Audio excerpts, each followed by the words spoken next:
Kubera cinema సమయంలో ధనుష్‌తో ప్రేమలో పడ్డాను అనే విధంగా ఒకరు మాత్రం చెప్పడం జరిగింది. సో, ముఖ్యంగా ఎవరైనా కూడా సెలబ్రిటీస్ కామన్‌గా ఒక సినిమా చేస్తున్నప్పుడు పెళ్లి కాని వాళ్ళైతే ఖచ్చితంగా హీరో, హీరోయిన్ ఇద్దరు కూడా ముందుగా పరిచయం కావడం, ఆ తర్వాత స్నేహం, ఆ తర్వాత ప్రేమ, ఆ ప్రేమ కాస్త పెళ్లి అవ్వడం ఇదంతా కూడా సర్వసాధారణంగా చూస్తూ ఉంటాం. సో, రీసెంట్‌గా చెన్నైలో మాత్రం కుబేరా సినిమాకి సంబంధించి ఆడియో లాంచ్ అని ఈవెంట్ చేశారు. సో, అక్కడికి ఇక్కడ ధనుష్ గారు కావచ్చు, రష్మిక, అదేవిధంగా నాగార్జున, దేవిశ్రీ ప్రసాద్ చాలామంది కూడా హాజరయ్యారు. అయితే టీం మొత్తం కూడా ఈ ఈవెంట్‌కి అయితే వచ్చారు. సో, ఈ క్రమంలోని మాట్లాడుతున్నప్పుడు ముఖ్యంగా ధనుష్ గారు కావచ్చు, అదేవిధంగా నాగార్జున గారు కావచ్చు, ఇలాంటి పెద్ద పెద్ద యాక్టర్లు అందరితోని కూడా నటించడం అనేది చాలా అదృష్టంగా భావిస్తున్నాను.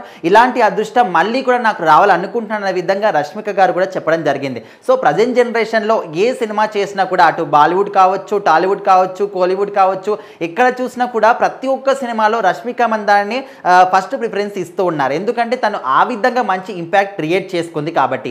అయితే కుబేర సినిమాలో ఆల్రెడీ ఒక సాంగ్ కూడా రిలీజ్ చేయడం అంటే ఒక సాంగ్ అని కాదు, ఈ సినిమా నుంచి వచ్చిన అన్ని సాంగ్స్ కావచ్చు, అదేవిధంగా పోస్టర్స్ కావచ్చు, గ్లిమ్స్ కావచ్చు, అన్నీ కూడా చాలా అద్భుతంగా ఉన్నాయి. జనాల నుంచి కూడా మంచి రెస్పాన్స్ అనేది వస్తూ ఉంది. సో, ఇప్పుడైతే ఇక్కడ ఎవరు ప్రేమలో పడ్డారు షూటింగ్ సమయంలో అంటే శేఖర్ కమ్ముల గారు ధనుష్ని చూసి ప్రేమలో పడ్డారంట. అంటే ఈ సినిమా కోసం ఆయన ఎంత కష్టపడుతున్నాడో, సో ఇలాంటి కష్టపడే వ్యక్తులకి ఖచ్చితంగా కష్టానికి తగ్గ ఫలితం వస్తుంది. సో, ఆయన కష్టాన్ని చూసి నేను అతనితో ప్రేమలో పడిపోయాననే విధంగా శేఖర్ కమ్ముల గారు కూడా మాట్లాడడం జరిగింది. అదేవిధంగా రష్మిక గారు కూడా ధనుష్ గారితోని ఒక మంచి రొమాంటిక్ సినిమాని కూడా చేయాలనుకుంటున్నాను, అలాంటి ఛాన్స్ వస్తే ఖచ్చితంగా నేను చేస్తాననే విధంగా కూడా రష్మిక చెప్పింది.